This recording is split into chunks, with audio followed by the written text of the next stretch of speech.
Momento de nuestro primer ejercicio de programación modular ya aplicada en el lenguaje Java. En este caso vamos a dejar de hacer todo el código dentro del main, sino que vamos a resolver un ejercicio usando funciones. Para eso me tomo más tiempo, por eso el video dura quizá un poquito más, porque te voy a mostrar todos los detalles, todo el paso a paso, dónde está el programa, por qué funciona lo que funciona. Así que en este video vas a encontrarte con todo lo necesario para poder de a poco empezar a pensar de manera modularizada, que es justamente el camino correcto dentro de esta industria. Vamos a ver entonces qué nos depara este ejercicio de programación modular.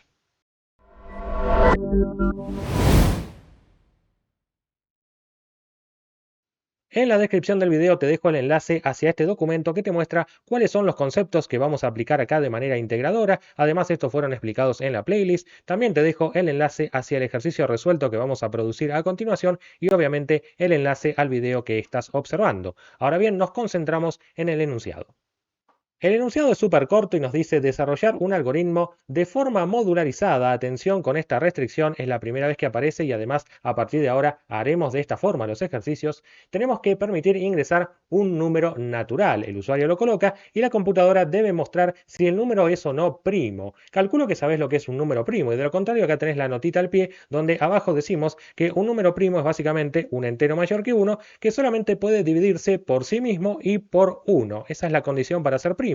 Ejemplos de números primos, el 2, el 3, el 5, el 7, el 11, el 13 y muchos más. Por supuesto que un número no primo es aquel que tiene otro divisor extra. Por ejemplo, el 4 es también divisible por 2, por lo tanto no se considera el 4 como número primo, tampoco por ejemplo al 8, al 12, al 21, etc. Vamos a ver entonces un programa que permita resolver si un número es primo o no, pero sobre todas las cosas con énfasis en que sea modularizado, o sea, usando funciones. Vamos a ver. Cuando uno da sus primeros pasos desarrollando programas modularizados, se encuentra con un gran problema, que es saber por dónde empezar, ya sea empezamos haciendo todas las funciones y después las juntamos a todas, o bien primero llamamos a las funciones y después las definimos, o hacemos una combinación de todo. En fin, esto puede resultar un poco abrumador y frustrante al principio, por eso te voy a dar lo que para mí es una primera aproximación a hacerlo de una manera que te va a ir llevando de a poco hacia la solución. Veamos cuál es. Una metodología que a mí me gusta se llama top-down, o sea, arriba y abajo en español. Esto significa ir de lo más general progresivamente hacia lo más particular. Por ejemplo, el problema que tenemos ahora resulta quizá intimidante y complejo, saber si un número es primo. Pero la realidad es que si lo vamos dividiendo en partes tal vez más en cantidad, pero más sencillas, veremos que de a poco iremos llegando a la solución de manera progresiva y entonces tendremos el resultado final funcionando. Vamos a ver cómo implementarlo enseguida.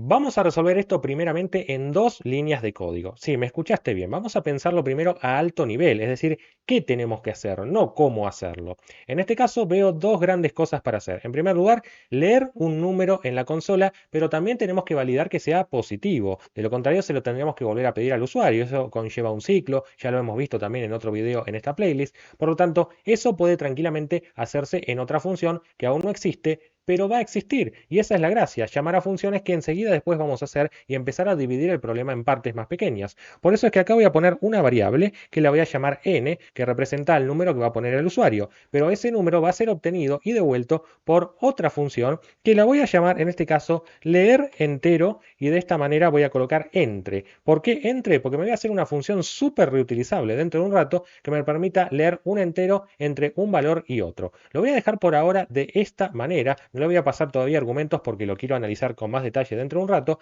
pero lo que sigue a continuación, ¿qué sería?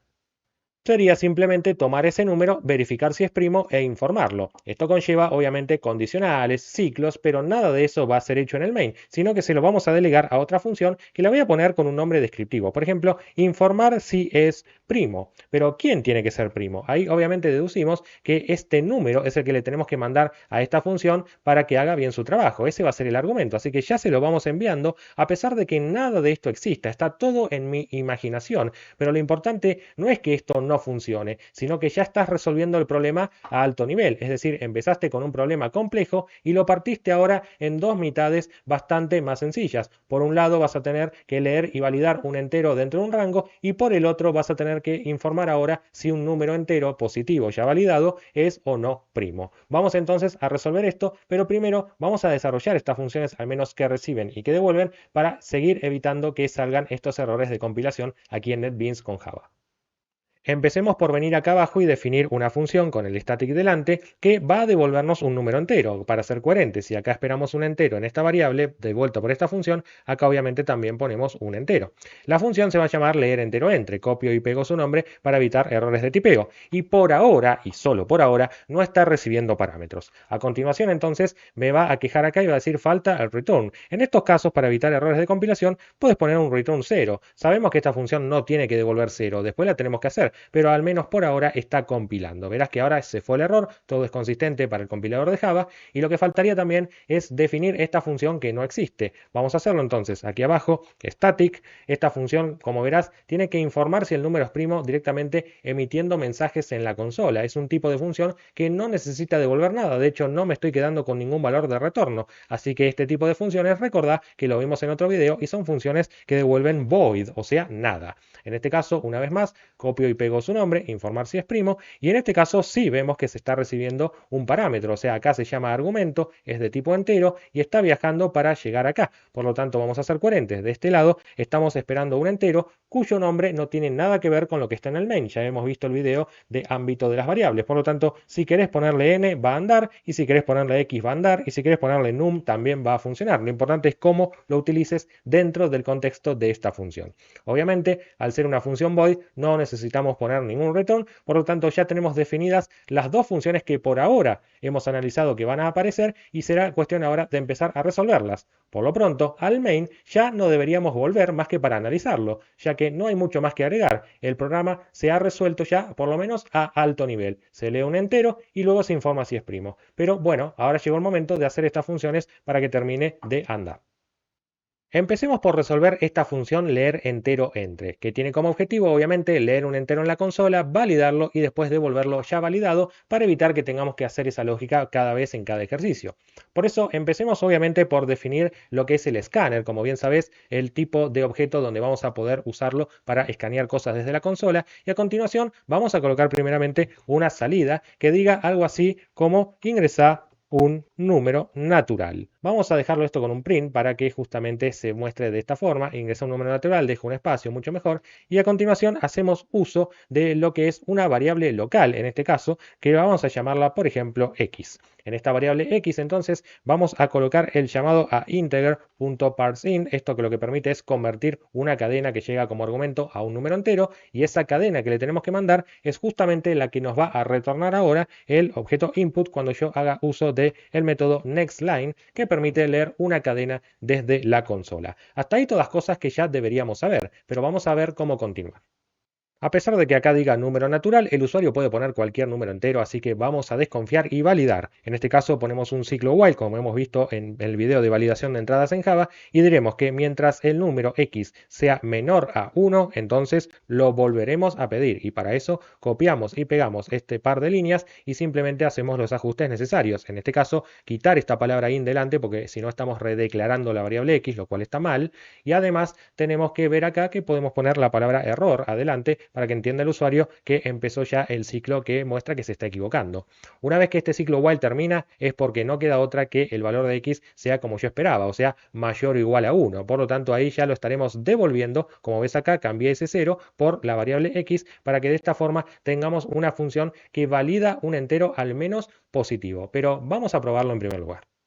Vamos a venir acá al main, y como esta función todavía está sin desarrollar, la puedo dejar así, total es inerte, simplemente se va a llamar y no se va a hacer nada. Pero acá en el medio vamos a hacer lo siguiente, vamos a poner una salida que nos muestre seguimos adelante con el número. Y atención, porque voy a usar acá la variable que está en el main, que se llama n.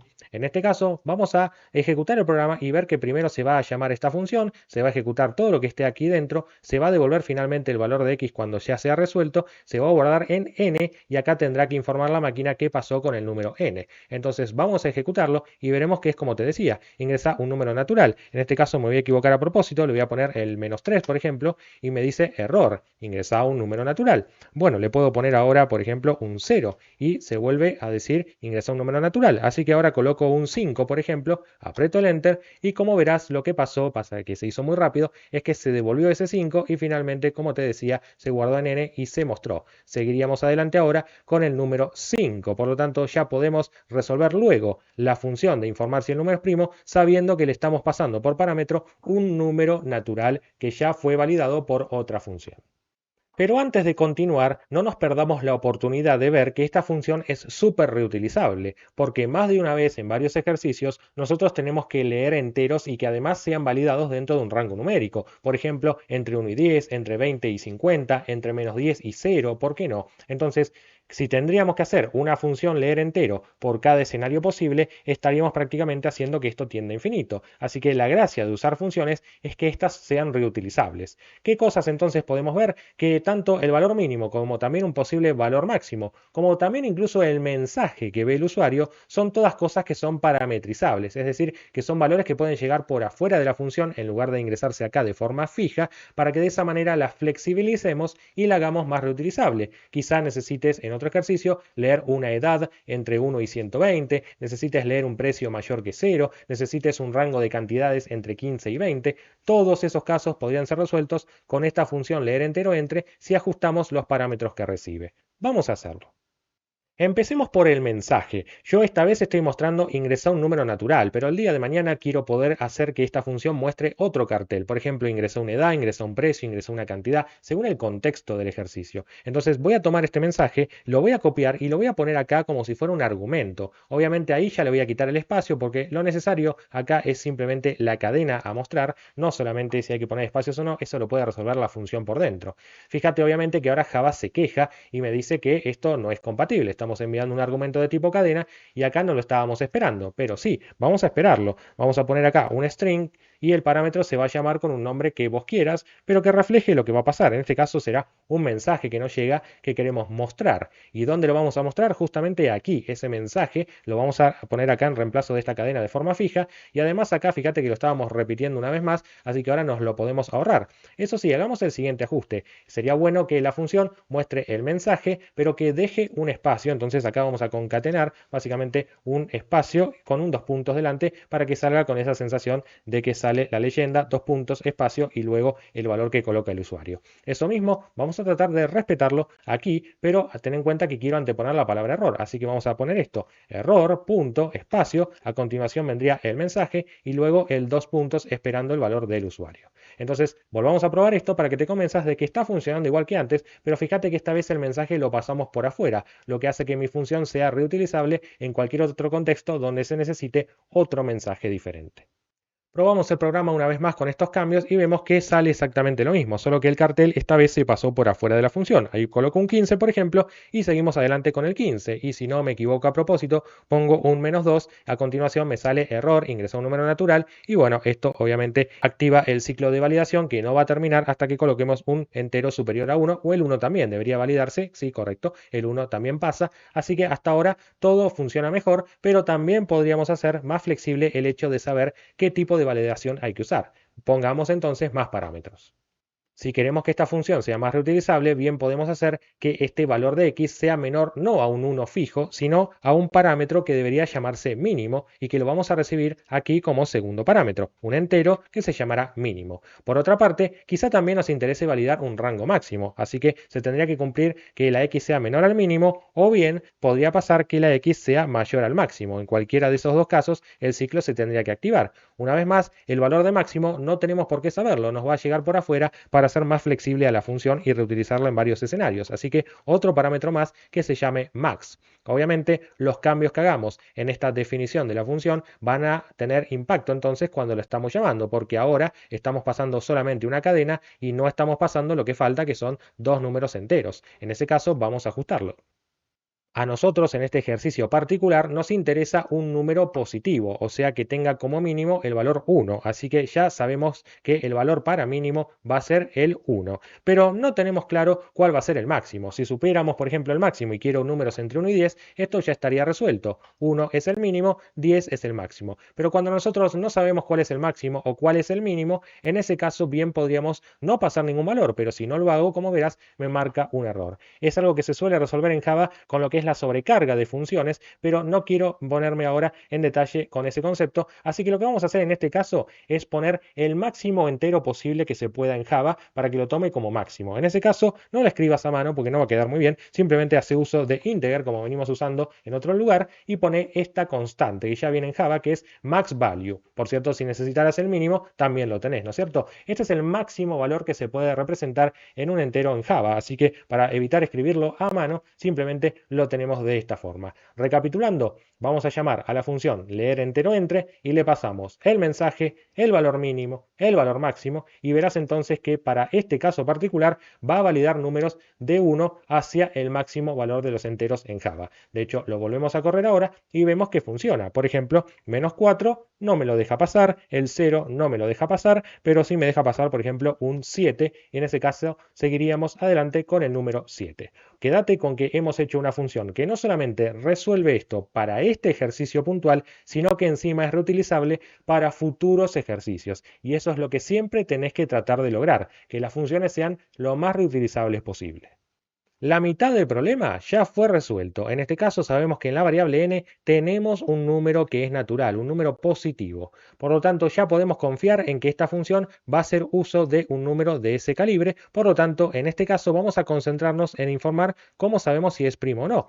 Esto es muy sencillo a alto nivel, una vez más, porque vamos a hacer uso otra vez de una función que todavía no existe, pero enseguida va a existir. De hecho, el número puede ser primo o no, y en ese caso seguramente querramos informarlo de esa manera. Por eso voy a poner un bloque if-else que en este caso muestre algunas salidas. En este caso que el número que me llegó acá por parámetro, y lo vamos a concatenar para mostrárselo al usuario, indicaremos es primo. En este caso lo vemos así y también tenemos que hacer lo mismo en el else, prácticamente copiamos y pegamos, no está bueno esto, pero ahora no me quiero detener en detalle en cómo reutilizar estos carteles, simplemente pongo que no es primo. ¿Cuál es la condición para saber si el número es primo? ¿Qué tenemos que poner acá? Obviamente un true no va. Bueno, vamos a resolver. Lo que acá está pendiente es tener un valor lógico que si es verdadero mostrará que el número es primo y si es falso mostrará que no es primo. Eso lo puede resolver una función que aún no existe pero enseguida va a existir. Se llama esPrimo y va a recibir por parámetro el número que yo recibí acá también como parámetro y se lo delego a la función. En este caso veremos que la función esPrimo recibe un entero y tiene que retornarnos un valor lógico, un valor booleano para que justamente este if pueda funcionar correctamente. Momento entonces de desarrollar esa función. Vamos a escribir la cabecera de esta función aquí abajo, static, sabemos que devolverá un boolean, por eso ponemos boolean, se llama esPrimo, respetando el nombre a rajatabla, y recibirá por parámetro un número cuyo nombre de ese parámetro puede ser el que vos quieras, puede ser num, una vez más, puede ser x, recordad que no tiene nada que ver con las funciones anteriores. Ahora bien, nos concentramos en saber cuándo un número es primo, esta vez con todo el detalle y con todo el algoritmo necesario. Vamos a buscar una estrategia eficiente para saber si este número es primo. Básicamente vamos a establecer un contador cuyo valor inicial va a ser 2. ¿Esto por qué? Porque vamos a empezar a buscar divisores a partir del número 2, ya que sabemos que el 1 es divisor de todos los números. Vamos a plantear un ciclo por contador y si bien esto se puede hacer con el ciclo for, voy a usar el ciclo while porque esto puede llegar a cortar antes de lo previsto, o sea, si encontramos algún divisor antes de llegar hasta el final. Lo que sí sabemos es que buscaremos divisores entre el valor del contador que se tiene que mantener por debajo del número. Pero también es cierto que nunca vas a encontrar un divisor una vez que te pases de la mitad del número. Por ejemplo, si el número es 50 y llegas hasta el divisor 25, es obvio que del 26 hasta el 49 no vas a encontrar ningún divisor. Por lo tanto, para ahorrarnos al menos la mitad de los ciclos, vamos a hacer lo siguiente. Tomemos otra variable que se llame mitad y le pondremos entonces número dividido 2. Como bien sabes, esto puede dar con comas, pero al ser ambos enteros se va a truncar, lo cual es lo mismo, no hay ningún problema, va a dar el mismo resultado. Por lo tanto, a tener en cuenta que el contador ya no va a depender del número en sí, sino de la mitad, inclusive puede estar en la mitad justo el último divisor, así que ponemos menor o igual y colocamos aquí mitad. Eso sí, no nos olvidemos, para evitar ciclos infinitos, de colocar contador más, que es lo mismo que contador igual contador más 1. Hasta ahí entonces un ciclo que podría tranquilamente ser un for porque no pasa nada, pero también tenemos que verificar ahora que si encontramos un divisor ya es suficiente condición para decir que es primo, así que pongamos una condición extra. Aquí estaremos buscando que el while cumpla con las dos condiciones, o sea que el contador se mantenga por debajo de la mitad del número inclusive y también debería cumplirse que no hayamos encontrado un divisor, o sea que este valor del contador actualmente no sea divisor de num. o dicho de otra manera, que el número que estamos verificando si es primo no sea múltiplo del contador. Y esto me hace acordar a que ya tenemos una función que nos dice si dos números, uno es múltiplo del otro, así que vamos a reutilizarla. En el ejercicio de funciones con múltiples parámetros hemos encontrado un ejemplo que tenía en este caso la función esMúltiplo, que a su vez se apoyaba en la función obtener resto, que lo hacía con una fórmula matemática. Así que sin pensar demasiado, porque para eso vimos aquel video que si te perdiste acá te dejo como sugerencia, vamos a copiar estas definiciones de funciones y nos las vamos a llevar a este ejercicio. Las podés pegar donde quieras, abajo de esprimo o arriba. Total, lo que importa acá no es el orden en el que definas las funciones, sino el orden en el que las invoques, el orden en que las llames. Por eso acá, como verás, reutilizo funciones, me abstraigo, ya fueron pensadas y directamente acá voy a decir que voy a mantenerme en el ciclo mientras no encuentre a un múltiplo. Es decir, llamo a la función esMúltiplo, le paso en orden, obviamente, los argumentos, quiero saber si el número es múltiplo del valor del contador de divisores y en este caso me quiero quedar con lo contrario, porque yo quiero mantenerme dentro del ciclo mientras este no sea múltiplo. De lo contrario me tengo que salir. Así que acá para negar eso simplemente coloco el operador de negación en Java, que era este símbolo de exclamación.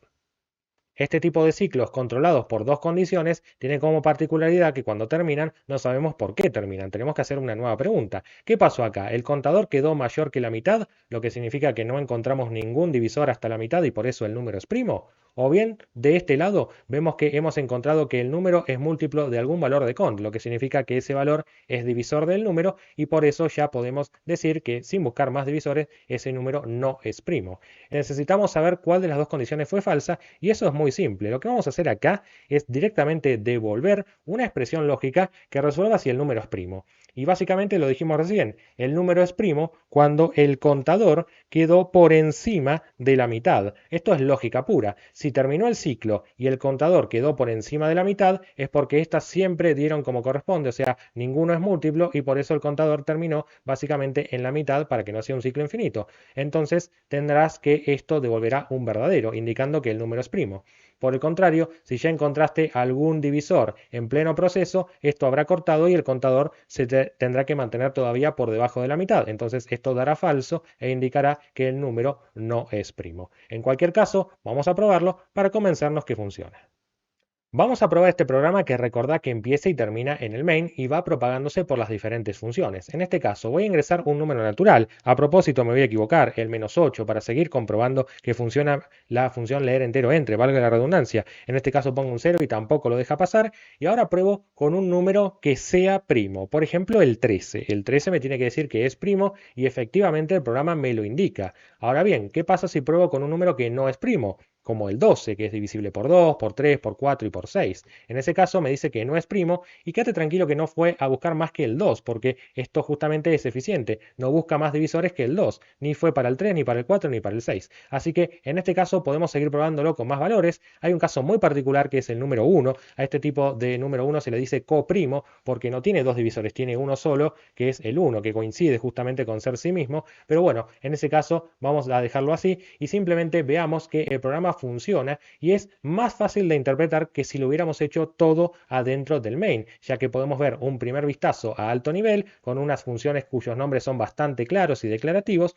y luego vamos viendo cada detalle de cómo se resolvió, cómo resolvimos leer un número entre mínimo y máximo, cómo resolvimos informar si el número es primo o no, cómo resolvimos esto de saber si es primo evidentemente buscando divisores, cómo resolvimos el hecho de saber si un número es múltiplo de otro, lo vamos viendo cada cosa en detalle en cada función, lo cual hace que el programa sea más mantenible, más legible y más claro. Lo primero que quiero decirte es que no te frustres. Es muy probable que si quisiste encarar este programa por tu cuenta, por ahí no hayas hecho nada parecido a esto. Lo importante acá es que esta no es la única forma de hacerla, pero sí involucra el uso de funciones, sobre todo reutilizables. Por lo tanto, este es el camino correcto al que tenemos que apuntar y por supuesto, este tipo de pensamiento lógico no se logra de la noche a la mañana. Así que no te frustres. En todo caso, quédate con que esta solución ahora existe y tenés que empezar de a poco a entender hacia dónde va el tipo de soluciones que tenés que hacer. Por otra parte, tampoco tiene que frustrarte el hecho de que estás un poco perdido acerca de dónde está el programa en cada momento, porque claro, lo único que sabemos con certeza es que el programa arranca y termina en el main, pero en el proceso va llamando a funciones que a su vez pueden llamar a otras funciones, sobre todo a esta función informar si es primo, que llama por acá y a su vez es primo llama a otra función que está por ahí abajo, que a su vez llama a esta función es múltiplo y después se vuelve y se vuelve y se vuelve y esto puede transformarse en un código un poco difícil de seguir. Por eso en el próximo video vamos a parar la pelota y a ver este mismo ejercicio ya en el modo de depuración de errores de NetBeans que nos permite verlo de manera pausada y paso a paso. No te lo pierdas, que te espero en el próximo video. Si te gustó este video, dale un like, deja tu comentario, compartilo, suscríbete al canal, activa la campanita y seguime en las redes sociales.